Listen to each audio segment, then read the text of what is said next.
Yo, what's up? Welcome back. Welcome if you're new. My name is Mark, and today we're back with another episode of Marriage Toxin. This is the second to last episode of the season, aka episode 12. Now, I want to get into it, talking about it, but as always, you can check out the reaction, full length, and all that in the description down below, and in the pinned comment if I remember to put it there, but definitely in the description down below. You can check it out there, become a member, helps me out a lot, and also good idea to become a member now, because we're reaching the summer season, and summer is going to be packed one way or another, so gonna want to do all that. But as always, if you're new here, strap in. If you've been here before, you know what to do.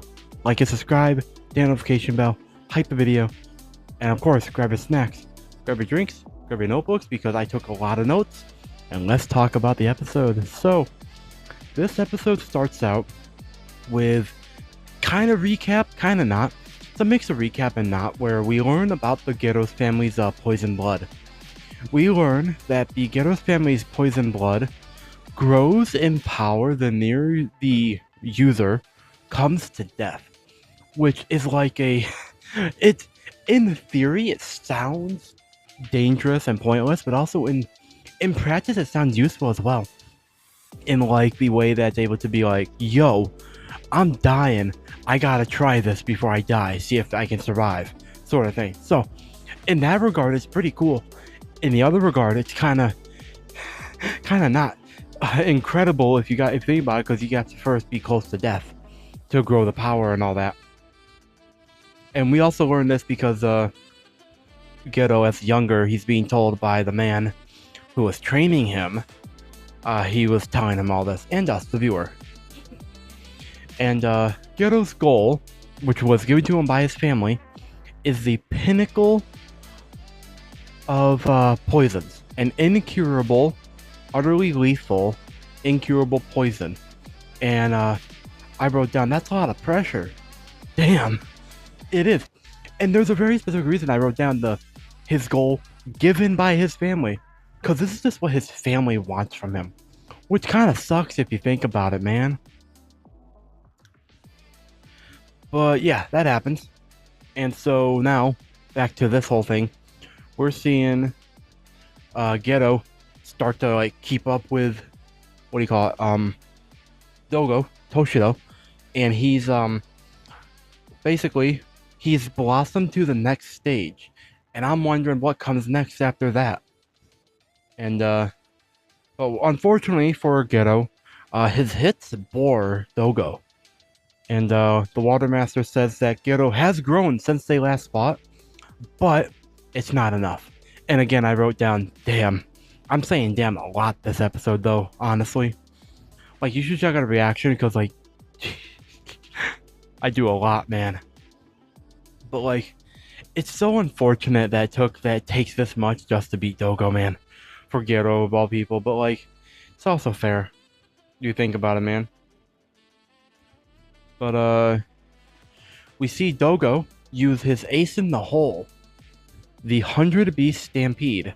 All life force of the 93 creatures were basically focused together. And, unfortunately, Geto dodges every single one of them. Because of course he does, man. And, the reason he says all this is because, Dogo, I think it's right here. Dogo had also, and Dogo says that his bloodlust ran out ages ago, and the reason, I mean, Geto says that his bloodlust ran out ages ago, and the reason, I'm trying to like keep up with what the fuck I wrote down, but like the reason Geto says that his bloodlust ran out ages ago is because Dogo is like, the only thing that matters between a battle of assassins is our bloodlust. And Geto says his bloodlust ran out ages ago. I've already said it 3 times. And now he just wants to grab plain old happiness, which, damn, man, that's sweet. That's so innocent and like, just chill, bro. Unfortunately, Geto will probably never achieve that. At least not in this season or next season if we get season 2. But then we see Geto. He says that helping someone is his way to finding happiness. And of course, just to like tack on everything, we also get the little like flashbacks of like people that are happy after he helped them and all that. And that got me goosebumps, bro. That was a solid, like, solid scene right there. And so now, after he says all that, we see Gero decide he's going to use his ultimate ability, the ultimate poison, called Corporal Kodoku. And so, bear with me as I try to explain what this is. Corporal Kodoku is essentially the culmination of all the poisons in his body devouring each other and growing more refined. The Corporal Kodoku, it's like they all battle for supremacy, I'm guessing, and when he like finally manifests it, that will be like his ultimate ability.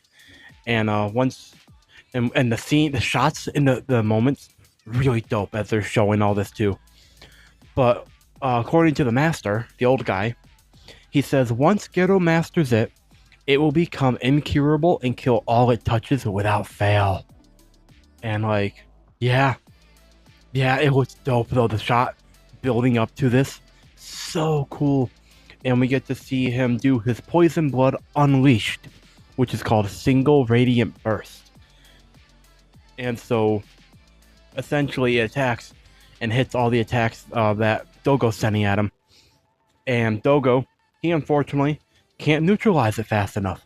And so, one by one, he severs his arms. And then, he severs his legs. And he transforms into basically the ultimate killing form, the ultimate machine. And as they are, and then now, they're like going at it. Like they're going to go straight at it. And the thing that he transferred into looked really scary, but really cool, might I add. But then, as Dogo's all ready for like a head-on battle, they go at it, but instead of going head-on, we just see Gero just going over and touching the back of Dogo. And he's like, there's no way a Poison Master would fight head-on. And I mean, that is fair.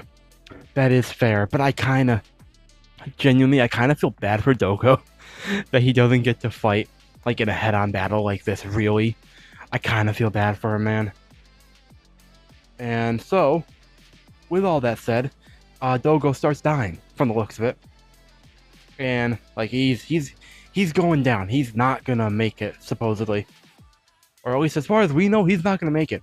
So he tries a final gambit to at least kill someone, and he tries to kill Mei.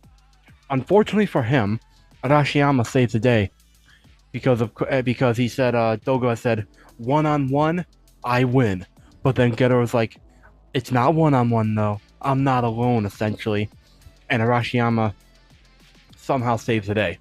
I was unsure how exactly she did it until we get like a little preamble to the present, but seeing like Arashiyama do her thing.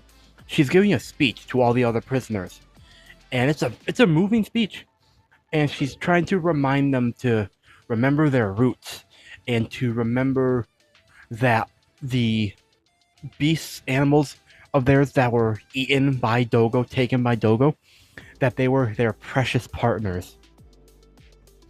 And so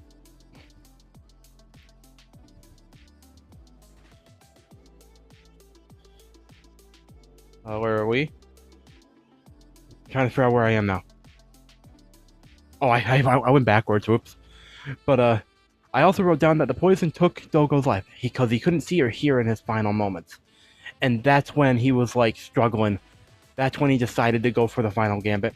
I got my notes mixed up a little bit because I had 10 and 11. I went for 11 first instead of 10. I mean, the point's like nothing I said changes. It's just the order of events. But unfortunately for Dogo, he can't see or hear in his final moments, and so he's like, final gambit. That's when Arashiyama comes in, and almost dropped my notebook. That would have sucked.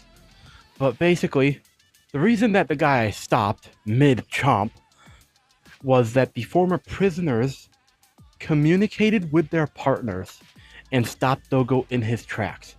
And we got to see a scene that actually genuinely made me cry, where the spirits of their partners that Dogo consumed reunited with their masters. with their partners, man. And that was so damn, that visually it wasn't like phenomenally like well done. Like it was really good, but it wasn't like top tier 2050 animation level, if that makes sense. It was, but it was like it still hit hard with the OST, the visuals as well of the spirits essentially of their partners running into their arms, and it was so sweet, man. Sad but sweet. And Dogo says that they tamed the beasts inside him, and yeah, they did. Sucks to suck, man. And so Gero then says that it was never him versus Dogo. It was all of them fighting to break free of their shackles, and that's such a cool line, bro.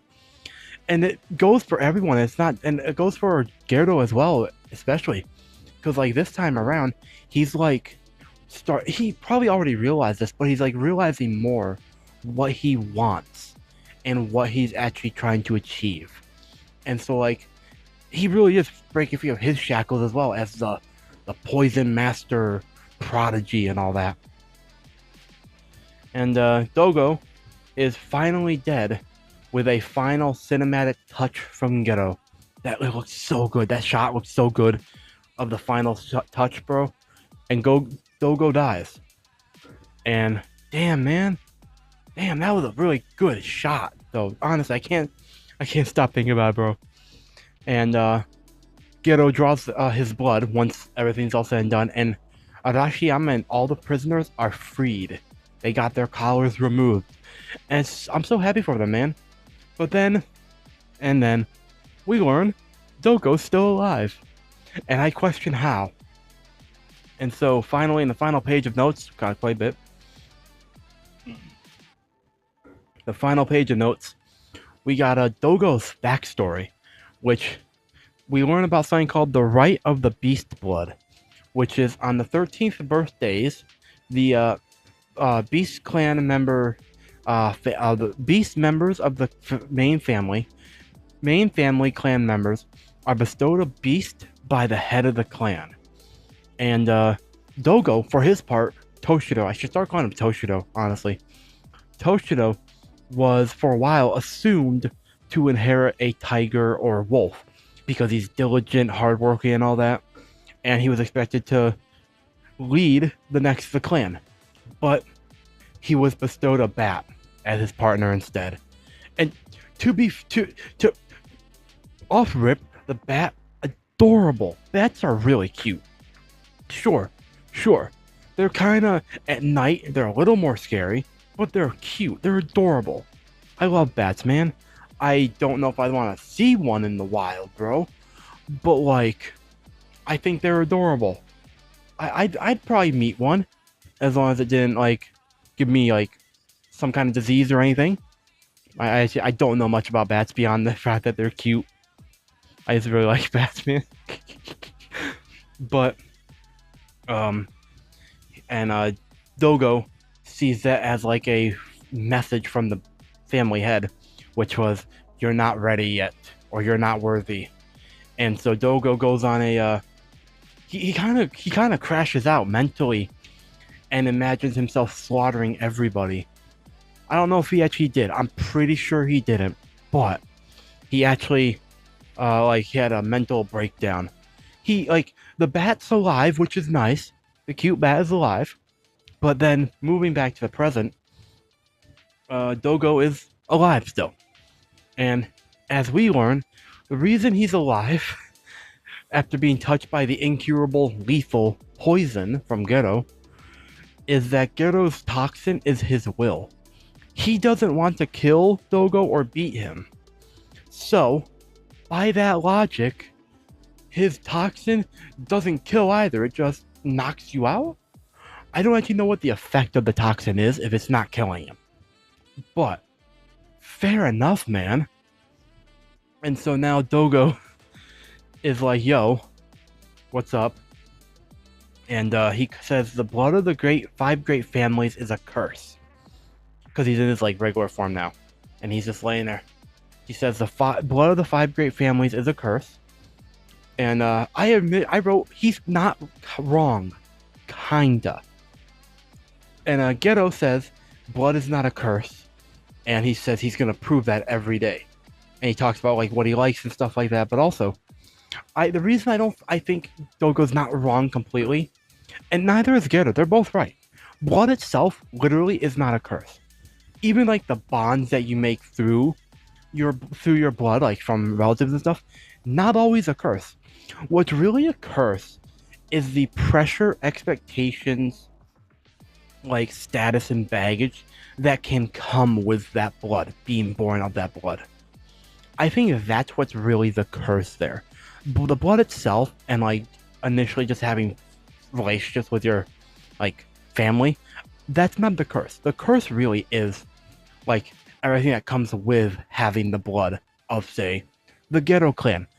Like, yeah, that I do think could be considered a curse, like the pressure, expectations, and baggage.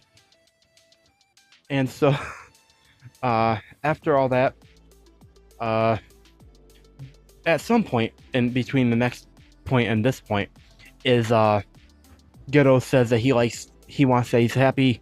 He likes making DIY candy kits, stuff like that. So he's just a normal guy, essentially. And Dogo says, "Are you stupid?" Which, yeah, Ghetto might kind of be a little stupid in like a endearing sort of way. But then, before anything can happen, Dogo's saved by Byakko. She saves him and escapes into the woods. But as she's carrying him away, she falls, trips over a branch. Bad luck. And she says that she will stand with him once again, and they will start from zero. And honestly, I'm glad Dogo has someone that's like committed to him like that, because it is nice. It's a nice thing to see, though, that even someone like him has someone that cares about him that much, even if it is because like she has no one else, sort of thing. Like, there's definitely some genuine and like less like manipulation, just genuine endearment towards him that like it is nice to see that no one technically is irredeemable or is incapable or undeserving of love or friendship or something like that.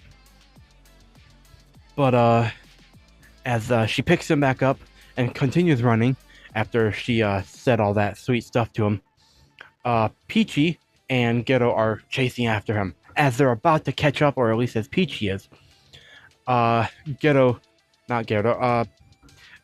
and Dogo are captured by, get this, a giant wolf. And I mean, when I say giant, I mean a giant wolf, bro. Like, the size of a pickup truck, a big pickup truck, or even a tractor. Like, big wolf. And the lady with him, with the wolf, is Dogo. Dogo's Tonako Dogo, his sister, and also the newly appointed head of the clan. Because of course she is. Of course she's the newly appointed head of the clan. And that's how that ends it, with her showing her face like that. Now, something tells me, and I could be grasping at like a non-existent straw of like maybe this could lead to something, this theory. But something tells me Toshido's not gonna live to see season 2. The way that they were both grabbed up by the wolf's head, by the wolf, like in their mouth, one chomp, and they're donezo, bro. Like, yeah, they're donezo with one chop, dead. Something tells me Toshido's not gonna live. Byakko might. Keyword there is might. I could see a world maybe where Toshido, he like sacrifices himself to save Byakko. Like, he entrusts Byakko to Ghetto and them, and like as he's about to die, sort of thing. I could see it. I could see him, because like once like he was killed essentially once, and he's like back like this. He's kind of more of a chill dude, all things considered. So it's like, maybe I just don't see him living, even though I kind of want him to live. Do I think he can be redeemed? Maybe. Maybe not fully redeemed. I don't think he could be redeemed in the eyes of, like, the prisoners that he captured and the people that he's killed like that. But do I think he could be, like, in the eyes of, like, Ghetto and them, be redeemed in the future? Yes, I do think I do think he could work towards becoming a better person in a way. I wouldn't want him to become a cookie cutter, like, non-violent guy. I don't think I'd want him to become that if that's not, like, his nature. Like, because that feels too clean of a slate for him as a person. But, like, I want him to kind of live. I kind of like him as a character. I kind of want to see him take over the Beast Clan. Maybe without the whole snake collar things. Obviously, that'd be nice. But overall, those are my thoughts. That was my reaction if you saw it. And I would love to know what your thoughts are in the comments down below regarding everything that I've said, theories that I've given, questions I've asked, and just your overall anime-only impressions of how you think the season's gonna end. I am curious. I don't know how the season's gonna end. I think the season, if I had to guess, I think the season might end with Toshiro dying, Byakuya living, or both of them dying. They might subvert expectation to kill them both. But at the very least, I think Toshiro's gonna die in the season finale. Ghetto and them, they actually might be a little upset. Maybe not like vehemently upset, but they'll be like, how could you? He's your brother, and like sort of thing. Like he was also not fighting at this point. Maybe, I don't know. But like I think he's gonna die in the season finale.